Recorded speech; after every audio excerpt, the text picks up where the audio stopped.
안녕하세요.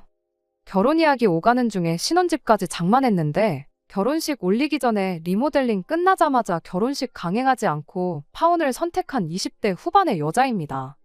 부모님들이 자식 고생하는 거 보기 싫어하는 만큼 자식들도 부모님 고생하는 거 보기 싫어하는 게 당연한 마음이겠지요. 그런데 그 마음 때문에 파혼하게 되었습니다. 저보다 저희 부모님이 이 결혼에 대해서 저보다 더 적극적인 편이셨어요. 그도 그럴 게 제가 원래 결혼에 대해서는 크게 욕심이 없는 편이었거든요. 결혼하면 언젠가 내 경력도 포기해야 할 날이 올 수도 있다는 생각을 하니 그때부터 결혼 욕심이 싹 사라졌었어요. 아이들은 좋아하는 편이지만 그거야 조카들이나 먼저 결혼한 친구네 애들을 어쩌다 한 번씩 볼 때나 좋은 거지. 아무리 눈에 넣어도 아프지 않을 아이들이라지만 당장 그 아이들 때문에 경력을 포기해야 할 순간이 오게 되니 선뜻 결혼 생각이 나지 않더라고요. 그래서 비혼주의까지는 아니지만 제가 경력도 어느 정도 만족할 위치까지 올라가고 그리고 해보고 싶은 거 얼추 다 해보고 그때쯤 가서 결혼을 하겠다는 식으로 집에 이야기했던 적이 있어요. 부모님은 그때 가서 나이 40 가까이 먹고 너랑 결혼한다는 사람이 있기나 하겠냐고 저를 이해 못하시겠다는 눈치셨지요. 그런 딸이 난데없이 30도 되기 전에 결혼을 하겠다 하니 저희 부모님 입장에서는 저보다 더 적극적일 수밖에 없으셨을 거예요. 뭐 결국 파혼을 하게 되었지만 제가 결혼을 결심한 이유 자체만 두고 본다면 굉장히 단순합니다. 결혼 이야기 오가면서 진짜 본 모습을 알게 돼서 끝내긴 했지만 연애할 때는 제법 남자친구와 사이가 좋았거든요. 그리고 무엇보다 남자친구가 저랑 비슷한 생각을 가지고 있었기도 해요. 저는 결혼을 늦게 하자는 취지였지만 남자친구의 경우에는 살짝 달랐습니다. 남자친구는 아예 아이 없이 사는 딩크의 삶을 원했거든요.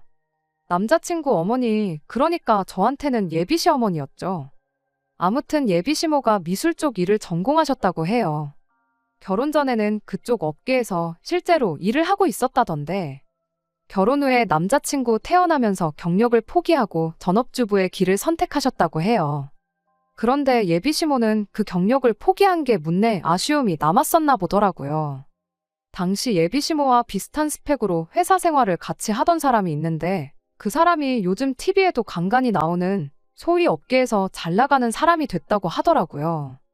남자친구 어머니가 TV에 그 사람 나오는 장면만 보면 한숨을 그렇게 내쉬면서 안타까워 하셨다고 해요. 저 자리에 있는 게 저 사람이 아니고 당신일 수도 있었다면서 말이에요.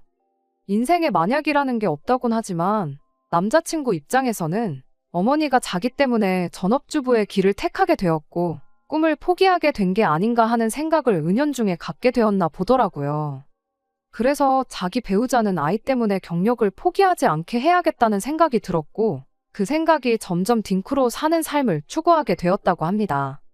말씀드린 대로 연애하면서 별 문제 없었고 이러나 저러나 제가 결혼에 관해서 가장 크게 걱정하는 문제라고 생각했던 것들이 너무 손쉽게 해결이 되니 결혼을 딱히 하지 말아야겠다는 생각이 조금 줄어들었어요.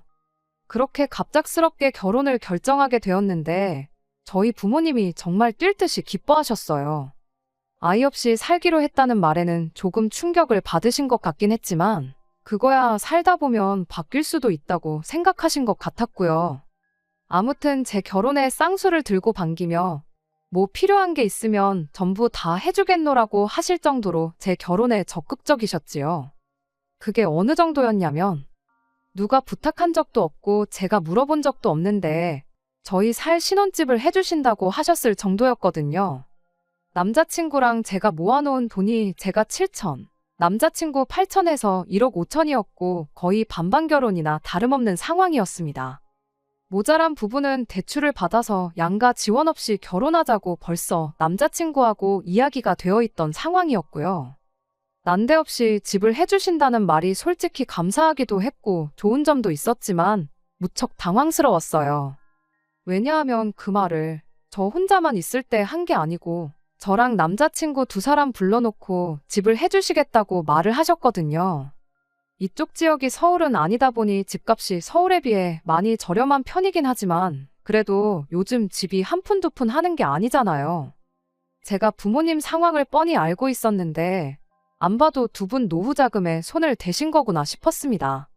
그래서 남자친구한테 어차피 은행에 대출받기로 한 건데 차라리 우리 부모님께 돈을 빌리는 걸로 하고 매달 은행이자보다 싸게 해서 얼마씩 갚아드리면 안 되겠냐까지 물어봤지요. 남자친구는 주신다는데 그걸 받아야지 뭐하러 거절을 하느냐고 하더라고요. 솔직히 틀린 말이 없어서 제가 반박을 할 수 없었어요. 저희가 해달라고 한 것도 아니고 먼저 해주시겠다고까지 하신 거였으니까요. 남자친구는 저희 부모님이 그렇게 하기로 정한 거면 분명히 제가 모르는 다른 믿는 구석이 있으실 거 아니겠냐 하는 생각이더라고요. 그리고 만에 하나 정말 노후 자금을 가지고 해주시는 거라면 대출이자 생각해보면 그게 몇 년치 모이면 엄청 큰 목돈인 거 알지 않느냐고. 차라리 이자 없이 집 구하고 시작해서 알뜰살뜰 저축하고 그렇게 이자 안 내고 아낀 돈 잘 굴려서 나중에 저희 부모님이 진짜로 자식들한테 경제적인 원조가 필요하게 되면 그때 가서 우리가 생활비로 갚아드리면 되는 거 아니냐고 하더군요. 어차피 우리 딩크로 살면 애도 없을 텐데 맞벌이 생활 못해도 몇십 년은 할 텐데 돈 모으는 게 어려운 일이겠냐고. 일시불로 받아서 나중에 갚는다고 생각하면 되는 거라고 하는데 틀린 말이 딱히 없어서 제가 뭐라 따져 물을 수가 없었습니다. 그렇게 엉겁결에 신혼집을 지원받게 되었어요. 막상 저도 받기로 정하니 마음도 편하고 좋은 점만 생각해보니 기분은 좋았습니다. 이후로 저는 어머니와 같이 저랑 남자친구 직장에서 가까운 곳에 교통 괜찮고 투자 가치 있을 법한 아파트를 물색하기 시작했지요. 실제로 인터넷 말고도 실제로 찾아가 보기도 했는데 마땅히 마음에 드는 곳이 나타나지는 않았어요. 제가 어머니랑 같이 집을 알아보고 있었기 때문에 어머니가 집을 해주시는 돈이 얼마나 되는지는 대충 감을 잡고 있었어요. 3억 5천을 넘기지 않는 선에서 괜찮은 집을 구해주실 생각이셨던 것 같아요. 그런데 어느 날 남자친구가 이 집은 어떠냐며 저한테 핸드폰으로 뭘 하나 보내주더라고요. 자기도 신혼집 구한다니 인터넷으로 이 집 저 집 매물을 확인했던 것 같더라고요. 그런데 남자친구가 집이라고 보내준 게 현재 시세 7억 정도 하는 신축 아파트를 보내왔습니다. 저희 어머니 예산의 2배나 되는 집이었지요. 게다가 진짜 문제는 그 집이 신축이지만 투자 가치는 눈꽃만큼도 없는 그런 집이었다는 거예요. 남자친구가 손가락이 있으면 인터넷에 그 아파트 이름만 대충 쳐도 안 좋은 이야기가 화면 전부를 차지할 정도로 가득한 아파트였는데 그 집이 어떻냐고 보내오는 걸 보니 어이가 없었지요. 어디 유튜브에서 보고 저러는 건지 그 아파트 가격이 최고점일 때가 10억 가까이 됐다며 3억이나 싸게 사는 거라는 식으로 말을 하더라고요. 세일도 이런 세일이 없다며 신혼집은 그 집으로 가면 어떻냐고 자꾸 물어보는데 신도시 개발 열풍에 얻어걸려 지어진 하자투성이 아파트인 걸 떠나서 이미 집값이 부모님 돈에 저희 모아놓은 돈까지 합쳐도 턱없이 모자란 상황이라 그건 안 된다 했습니다. 이 집은 예산도 초과하고 좀 아닌 것 같다고 솔직하게 말했더니 남자친구 한다는 소리가 자기는 신축 아니면 살기 싫답니다. 그 말에 답답해서 제가 그러면 당신도 집에서 돈 좀 지원받아 오라고 어차피 반반 결혼하기로 했는데 똑같이 받아오면 그 집에서 신혼살림 차릴 수 있겠다고 이야기해줬죠. 그랬더니 우리 엄마는 집 해준다고 해준 적도 없고 아마 그 정도 돈도 없으실 거다 하면서 안 된다는 식으로 말을 하더라고요. 그러면 불만 갖지 말고 집 해준다는 사실만 해도 감사하다 생각하고 형편대로 살라고 한마디 하고 말았지요. 그때까지만 해도 남자친구가 특히 엄마 일에는 니네 엄마 다르고 우리 엄마 다르다 하는 그런 성격이라는 걸 전혀 눈치채지 못했습니다. 아무튼 그렇게 발품 팔다가 괜찮은 집을 구하게 되었어요. 급매물로 나온 덕분에 가격도 다른 집에 비해 엄청 괜찮기도 했고 애매하게 오래된 아파트라 주변에 재개발 호재도 있었지요. 출퇴근하기에 주변 대중교통도 잘 돼 있고 게다가 이 근처에 새로 지어진 신도시랑도 인접해 있어서 그건 그거대로 신도시에 새로 지어진 인프라들을 이용하기에도 아주 용이한 곳이었습니다. 신축 노래 부르던 남자친구도 막상 아파트 계약 다 끝내고 나서 잔금 치르고 열쇠 받아 집에 들어갔더니 기분 하나만큼은 좋아 보이더라고요. 그러다 문제가 생긴 게 하나 있으니 그게 명의 문제였어요. 제 명의로 집을 계약했다는 사실을 알고는 엄청 서운해하더라고요. 우리 부모님 돈으로 나한테 사준 집이나 마찬가지인데 당신이 아쉬울 게 뭐가 있느냐 했지요. 혼인신고도 일부러 몇 년 살아보고 하는 사람들이 대다수인데 집 명의도 그렇게 생각해보면 다를 게 없지 않냐고 했습니다. 남자친구는 그래도 기분이라는 게 있는데 좀 서운하다는 식으로 나왔지만 결국 더 대꾸할 말이 없었는지 순순히 인정을 했어요. 대신 저도 이 집을 평생 제 명의로 두려는 생각은 아니었지요. 혼인신고 안 한 부부들이 평생 혼인신고 안 하는 게 아닌 것처럼 저도 제 명의로 두고 있다가 어느 정도 남자친구와 부부 사이로 몇 년 살아보고 확신이 생기거든 그때 공동명의로 바꿔도 되는 부분이라고 생각했거든요. 그리고 남자친구한테 공동명의 아닌 게 그렇게 문제가 된다면 이 신혼집에 들어가는 혼수부터 리모델링 비용도 전부 다 내가 모아놓은 돈으로 할 테니 당신이 모아놓은 돈은 고스란히 당신이 관리하고 있다가 나중에 만약에 이 집을 공동명의로 돌리게 된다면 그때 가서 재산을 합치는 걸로 하자고 제안을 했지요.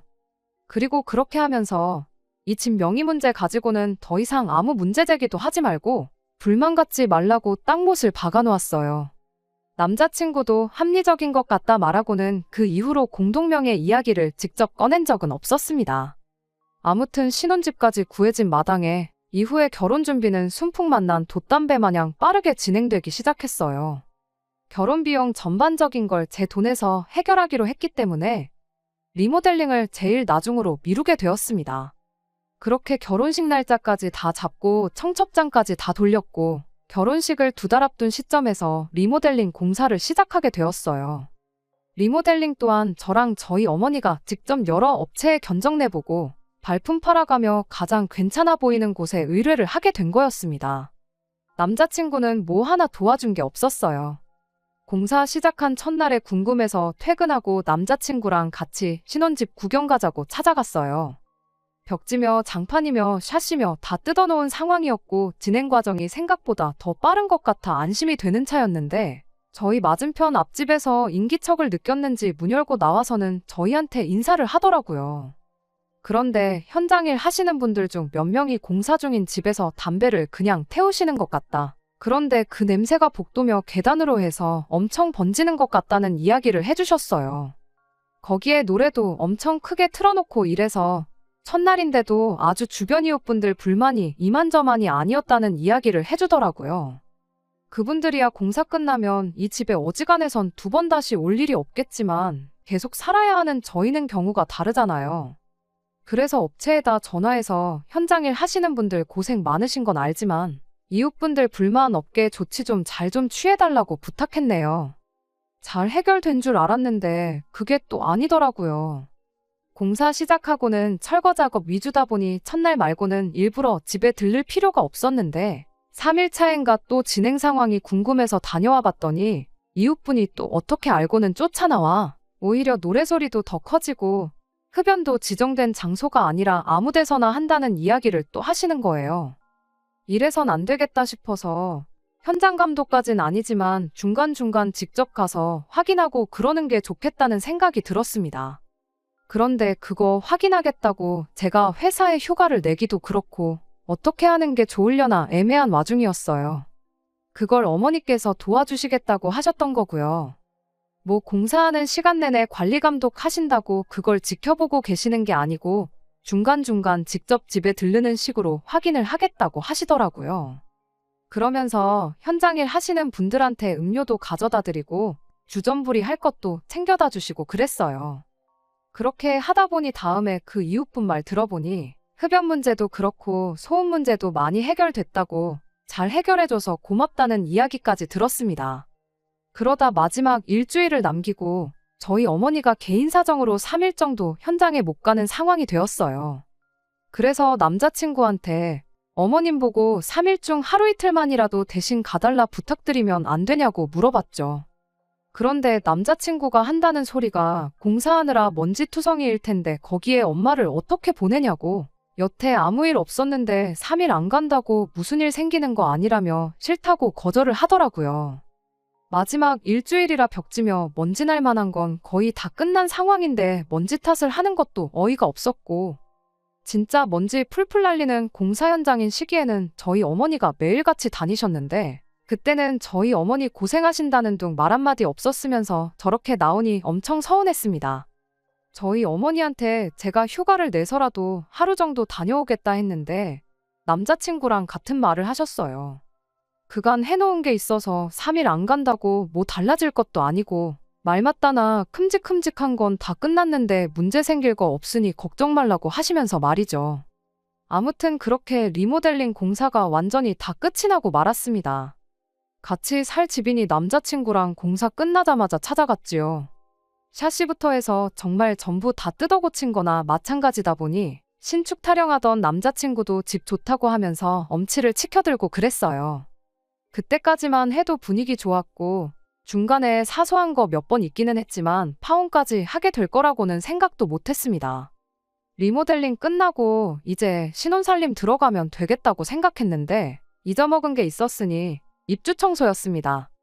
결혼식까지 한 달 정도 시간이 남아있기는 했는데 그래도 몇몇 가구나 인기 많은 모델은 품절 될 경우에 추가적으로 기다려야 하는 상황이 올 수도 있다고 해서 입주 청소를 서둘러 알아보게 되었습니다. 그래서 부랴부랴 남자친구랑 집 구경하고 데이트하러 나왔다가 근처 카페로 가서 입주 청소부터 알아보기 시작했네요. 남자친구는 같이 살 집인데도 별로 관심도 없어 보였고 저 혼자만 죽어라고 인터넷 검색해가며 알아보고 있었어요. 그런데 제 핸드폰을 쓱 보더니 남자친구가 기겁을 하면서 무슨 청소 꼴랑 하루 해주고 평당 10,000원씩을 받을 수가 있냐며 돈이 비싸다고 기겁을 하더라고요. 34평 아파트라 30만 원 정도 견적이 나왔는데 청소 한번 해주고 30만 원을 받는다고 하면서 자기도 회사 다니지 말고 청소나 열심히 할 걸 그랬다면서 빈정대고 있더라고요. 그러더니 아무리 생각해도 청소 한번 하는데 30만 원이나 내는 게 이해가 가지 않는다고 하면서 그냥 장모님한테 한 10만 원 쥐어주고 대신 청소해달라 그러면 어떠냐고 그 편이 더 싸게 먹히지 않느냐고 하는 거예요. 처음에는 이 인간이 농담을 왜 이렇게 비호감으로 하지 싶어서 한번 노려보고 말았는데 거기서 끝났으면 그래도 그냥 넘어갔을 수도 있던 걸. 남자친구가 혼자 뭐가 그렇게 재밌는지 2절에 3절까지 하기 시작한 거예요. 장모님 용돈도 드릴 겸 청소시키면 딱이지 않냐고. 괜히 청소 한번 시키고 모르는 사람들 큰돈 벌어 고기 사 먹게 하지 말고 안 그래도 자기 어머니가 요즘 한우가 땡긴다고 하는데 청소비 아껴서 그 돈으로 고기나 먹으러 가자. 이딴 소리를 하더라고요. 그때 제 머릿속에 뚝 하는 소리가 들렸어요. 지금 꼴랑 10만 원 주고 그 힘든 입주 청소를 우리 엄마한테 시키고 그렇게 아낀 돈 가지고 지네 엄마 한우 사주자는 소리잖아요. 열받은 제가 남자친구한테 전 그렇게 돈이 아까우면 내가 너 30만 원 줄 테니까 10만 원으로 너네 엄마한테 입주 청소 시키고 남은 돈으로 한우 사 먹고 오라고 했지요. 그랬더니 남자친구는 지가 한 건 생각도 안 하고 저한테 지금 시어머니를 두고 니네 엄마라고 했냐고 그것도 모자라 시어머니를 청소부 취급을 한 거냐고 하면서 저보고 제정신으로 하는 소리냐고 개거품을 무는 거예요. 사과에도 모자랄 판에 성질을 내는 남자친구한테 뭐 약이라도 잘못 먹고 나온 거냐고 했어요. 방금 전까지 장모한테 10만 원 주고 청소시키자고 한 게 누군데 그딴 소리를 하고 있냐고 따졌지요. 그랬더니 남자친구가 장모랑 우리 엄마랑 상황이 같냐고 하는 겁니다.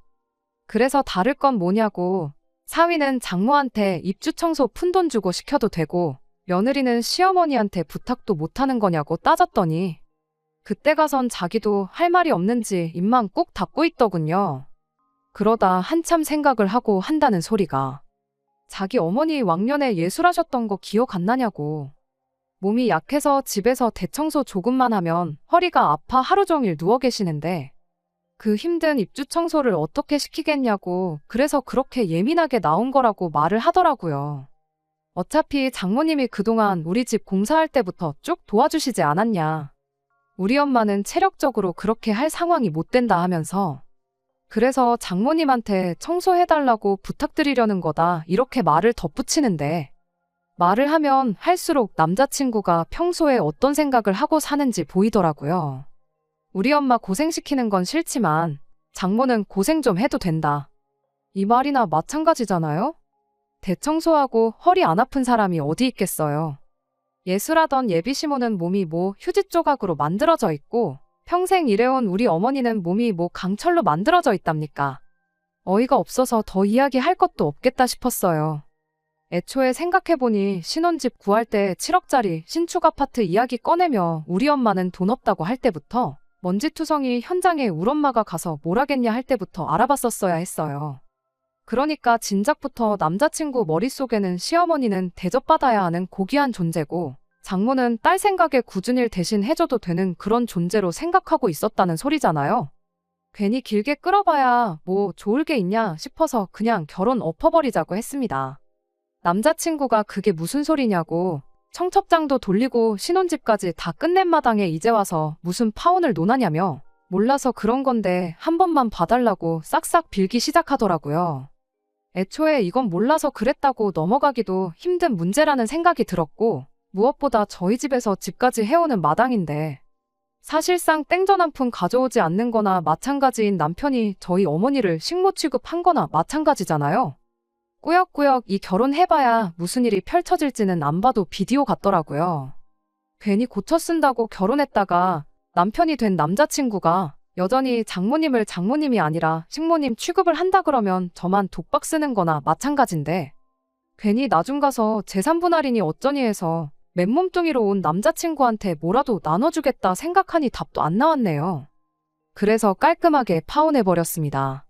결혼식 비용 다 제 돈으로 했고 몇 개는 취소하면서 위약금까지 발생해서 따지고 보면 몇백만 원 정도 손해보긴 했지요. 그런데 뭐 그게 손해겠어요? 그 돈 주고 시월드 문턱에서 유턴했다고 생각하면 큰 돈도 아니니까요. 잘못했다고 싹싹 비는 면상에다 대고 파혼하겠다고 한마디 했을 때 시원했던 속 생각하면 아쉽지도 않습니다. 게다가 뭐 전화위복이긴 하지만 요 몇 달 새에 집값이 조금 올랐어요. 지역이 재개발 지역으로 확정이 나기도 했고 주변에 부실 아파트 문제가 하나씩 터지니 오히려 수요가 이쪽으로 몰리기 시작해서 그렇다네요. 아직 30도 안 됐는데 결혼 조급하게 생각하지 않으려고요. 저희 부모님께는 죄송하게 되었지만 일단 제가 결혼도 안 하고 집을 받은 거나 마찬가지기에 부모님 앞으로 대신 제가 저축을 들고 있어요. 저는 집이 생겼으니 부모님 노후 자금 마련될 때까지 다시 돈이나 열심히 모아보렵니다. 끝까지 들어주셔서 감사합니다. 오늘의 사연은 여기까지입니다. 구독과 좋아요, 알람 설정 부탁드리고 더 좋은 사연으로 다시 찾아뵙겠습니다. 감사합니다.